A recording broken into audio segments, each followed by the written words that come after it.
Hey guys, don't forget to subscribe if you like this story. Let's get started. Life sometimes puts you on paths you never thought you'd walk down. That's what happened to me. I ended up on the wrong path and lost everything. I'm Kyle, 31 years old, and this story is all about my wife, Megan. I was 27 when we got married. She's my age too. I'm sharing this because she cheated on me, and now I'm dealing with the price she's made me pay in return. It's going to be an interesting story for all of you. But for me, it's a nightmare and a hard lesson. I'll say it up front. Please, don't be too harsh. I know Megan made mistakes that can't be forgiven, but I can't change what happened. It all started when I was 25. That's when I met Megan, a young, attractive woman who immediately caught my eye. We first crossed paths at a party my friend was throwing. I remember walking into the room and seeing her laughing with a group of people. Her smile was infectious, and I felt drawn to her right away. We flirted, swapped numbers, and stayed in touch. I had a feeling she'd be someone special in my life from the start, and I wasn't wrong. We started dating soon after, and things moved quickly. Over the next couple of years, we built a strong bond. We truly loved each other and took care of one another. We had great chemistry, and our physical relationship was full of excitement. I can still remember the thrill of those early days when every touch felt electric and our connection deepened with each passing moment. Everything was fantastic after we got married. Life felt complete. We both had careers, earned good money, and were independent. I worked in IT, a job I found fulfilling and challenging, while Megan was a wedding planner, a job she loved. Making people happy on their big day felt like a dream come true for her. I admired her passion, and it was clear how much joy she got from her work. We balanced each other out well. I was the serious one, often focused on work and the future, while she was the one always bringing the laughs, keeping things light and fun. We loved going to parties, dating each other, and even taking spontaneous road trips. Our relationship was fun and never dull. I can't emphasize enough how much I cherished those moments. Whether we were exploring new cities or having cozy nights in, it felt like we were building a beautiful life together. We also kept things fresh in the bedroom, trying out new things and locations to keep the excitement alive. One time, we even had a wild moment in the car trunk in the middle of a forest. It felt like such a rush, and I still remember the thrill of being caught up in the moment with her. That was just a small part of how fun and amazing our life was together. I wish I hadn't let it slip away. Things changed when I met Megan's cousin, Tom. Tom had been living in the UK, so he couldn't make it to our wedding. The first time I saw him was at a welcome home party his parents threw for him after moving back. Naturally, Megan and I were invited, and it was a pretty good party, one I had actually planned. His parents had asked Megan to set it all up, so she made sure it was perfect, and I helped out where I could. When Tom arrived, I introduced him to Megan, and his first words were, Well, Megan, you look absolutely lovely. How did my cousin manage to snag someone like you?" Then he winked at her. I didn't know what to think of that. I wasn't sure if he was joking or genuinely flirting with my wife. Megan tends to blush when she's around someone she likes, so she laughed nervously and replied, "He has his ways, Tom." Tom then shot back with, "You haven't seen mine yet." That line stuck with me, and I felt a twist of irritation in my stomach. I didn't like the way he was looking at her, and a part of me wanted to put him in his place, but I held back. I didn't want to cause a scene at the party. Still, I couldn't shake off the uneasy feeling. On the way home, I brought up Tom. I asked Megan what she thought of him, and she told me that he was known for being a ladies' man. That's when I felt the need to warn her. I told her to keep some distance from him since Tom might not care that she was my wife. She felt a bit insulted and shot back, "Don't you trust me, babe?"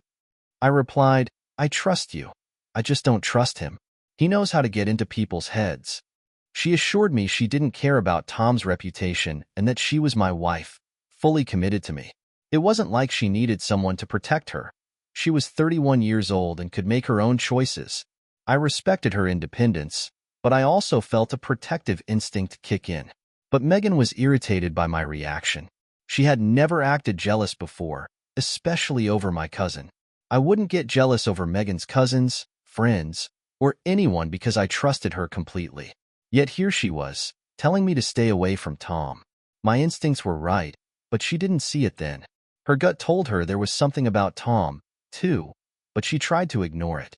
I could tell she was drawn to him, even liked how he was acting around her. She'd never say it to me, but feeling attractive again was a boost to her self-esteem. I could tell she was feeling good about herself, and I couldn't help but wonder if I had somehow let her down. Lately, I hadn't said anything nice to her or given her a compliment. I was busy with work and other responsibilities, and I guess I just assumed she knew how I felt. But that wasn't enough. She wanted me to notice her, to tell her she looked beautiful or sexy. I only said something when she asked. We women like to feel loved and appreciated, and she hadn't felt that in a while. The second time I saw Tom was the next day. He stopped by looking for me, but Megan told him I was still at work and suggested he call later. I wish I could have seen the look in her eyes when she let him in. He smiled and said, "Well, since I'm already here, how about a coffee? Aren't you going to invite me in?" She agreed and let him in. Right away, I could sense that Tom was flirting with her, just through the way he looked at her. I felt uneasy but couldn't help but wonder what they talked about while I was gone. He asked, "So, how did you and Kyle meet?"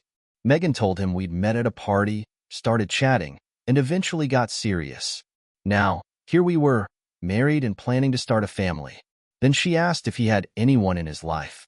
Tom replied, "Nope, but when I first saw you, I kind of wished you were single. I didn't know you were married to my cousin." Megan called him out, saying, "You've probably seen our pictures on social media." He laughed and said he was just joking, but I wondered how much of it was really a joke. That line rang in my ears as I thought about how easily Tom had slipped into our lives, and I couldn't shake the feeling that this was just the beginning of something I wasn't ready to face. As I spent more time around Megan, my cousin's wife, I couldn't help but notice how bold her responses were becoming. It was a dangerous game, one I felt both thrilled and uneasy about. I caught myself stealing glances at her when I thought she wasn't looking, and her laughter at my jokes sent a rush through me. Deep down, I knew I shouldn't be feeling this way. She was married to Kyle, my cousin, but it was hard to resist the chemistry that seemed to spark between us. When I arrived at her house one afternoon, Kyle came home from work, greeting me with a nod and giving Megan a quick kiss. I could see the tension in his eyes. He didn't want her spending time with me, and I could feel the weight of that disapproval. But I didn't care. I enjoyed her company too much. The fact that she didn't seem to mind my flirting only made it more enticing. I tried to keep things light, joking about needing help to plan my upcoming 30th birthday party. I noticed the way she laughed when I teased her, and it made me bold enough to say, "No, I can't, because you're already taken." I could see the flicker of amusement in her eyes, and I felt a sense of triumph. It was thrilling to have her attention, but I could also see Kyle's annoyance bubbling just below the surface. As we started planning the party, I found reasons to meet with her more often. I invited Kyle along a few times, even though it was clear he didn't want to be there. I could tell he was uncomfortable with our dynamic. I found myself texting her daily, sharing jokes and stories that made us laugh. I felt alive with her, a stark contrast to Kyle's serious demeanor. One day, while we were checking out the venue, I leaned in and kissed her neck, driven by impulse. My heart raced as I felt her tense up, and for a moment, I thought she might pull away. Instead, she didn't resist when I kissed her again. We ended up having sex right there, an intense and wild experience that left me breathless. Afterward, we hurried to get dressed, and I admitted I'd been feeling something for her, even knowing it was wrong. I could see in her eyes that she felt the same way. Returning home that day, I felt a mix of exhilaration and guilt. When I asked her about the party plans, her distracted response told me everything. Over the next few days, I noticed her pulling back, avoiding my messages, but I couldn't stop thinking about her. The night before the party, I texted her, teasingly asking what she'd wear, and her response ignited a fire in me. I couldn't help but smile at her daring reply, even as the weight of what we were doing pressed down on me. The day of the party arrived, and when I found her there alone, I felt that familiar rush of desire. I took her hand and led her to the women's bathroom, where we lost ourselves in another heated encounter. Just as we were finishing, I caught sight of Kyle walking in, his eyes wide with shock. I had crossed a line I knew I shouldn't have, and the realization hit me hard. I felt a surge of panic as I understood the implications of our actions. At the party, I didn't hold back, calling her sexy and making it clear that I was still very much interested. I watched as Kyle's jealousy flared, and I could see the hurt in his eyes, even as he tried to mask it with laughter. When he began flirting with one of Megan's friends, I felt a sense of satisfaction that he was finally experiencing the sting of jealousy. But at the same time, I could see the pain in Megan's face as she watched. I could sense the tension building between us. Megan was caught between two worlds, the thrill of our secret and her loyalty to Kyle. I could see it in the way she looked at me, and it excited me even more. But as the party went on, I knew we were playing with fire. The stakes were high, and with every laugh and stolen glance, I felt the weight of our choices. As the night wore on, I could see Megan grappling with her feelings. I had to wonder if we could keep going down this path without consequences. The thrill of being wanted by her was intoxicating, but I also knew that I was putting everything on the line. I glanced at Kyle, trying to gauge his feelings, and saw the confusion mixed with hurt in his eyes. I realized that we were all part of a twisted game, each of us trying to navigate our own emotions while standing on the edge of disaster. The laughter and music faded into the background as I focused on Megan. She was torn, and I could feel the pull of her desire for me, but I also knew that I was putting her in a terrible position. The night was slipping away, and I could feel the weight of my choices pressing down on me as well. Would we continue down this path together, risking everything? Or would we find a way to salvage what was left of our dignity? I wanted her, but I could sense the storm brewing, and I knew that whatever happened next would change everything. Later at the party, I noticed that Megan's best friend had disappeared. She had been there to help with the setup, but now she was gone without a word. After a while, I approached Megan, who seemed to be having a good time. I told her I wasn't feeling well and decided to head home. I offered her the chance to stay if she wanted, and to my surprise, she believed me. I watched as she stayed behind, and a part of me felt a mix of relief and curiosity about what might happen next. As the night wore on, I kept an eye on the festivities while I drove home, thinking about everything that had transpired earlier with Megan. I had felt a spark when she had flirted with me, but I knew I needed to keep my distance. However, I had my suspicions about her. I could tell she was enjoying the attention, and I couldn't shake the feeling that there was something more between her and Tom, my cousin. After a couple of hours, I received a text from her. She said goodbye to everyone, and just before heading out, she joked with Tom about the wild bathroom encounter and how her help with the party were her gifts to him. That line gnawed at me as I drove home, and I felt a strange mix of anger and jealousy.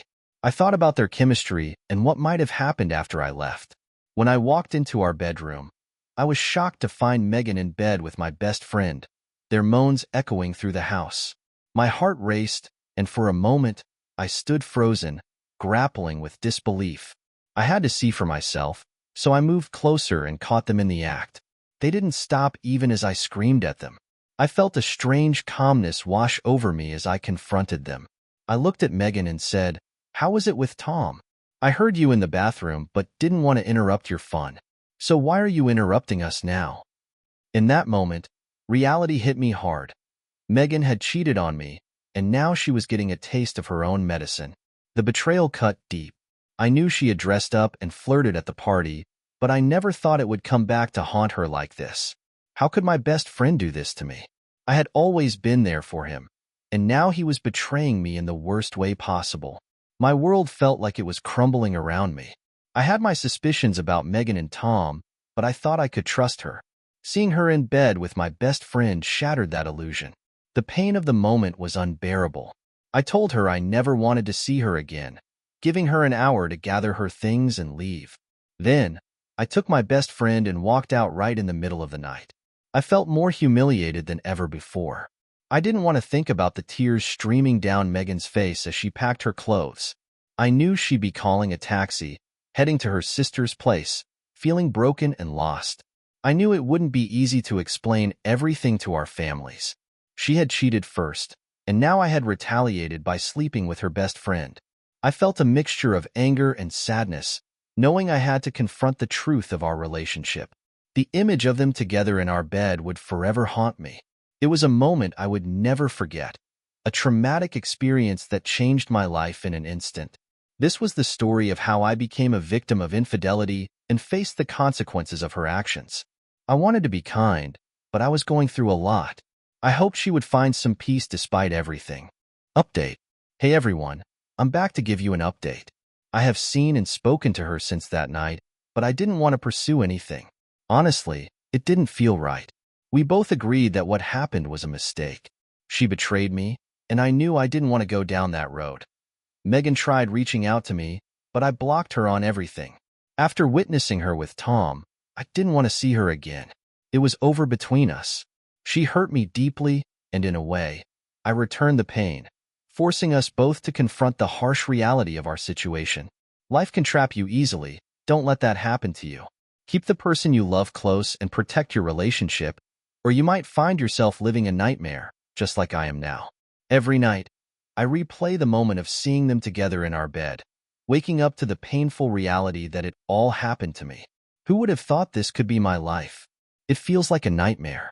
I can't focus at work, and I've lost my appetite and the will to sleep. But I know I have to keep moving forward. I'm not innocent in this. I understand that my actions were a reaction to hers. Now, I'm facing the consequences of our choices. That's my story. If you have any advice on how I can start living again, forgive myself, and move on, I would really appreciate it. Much love, Kyle.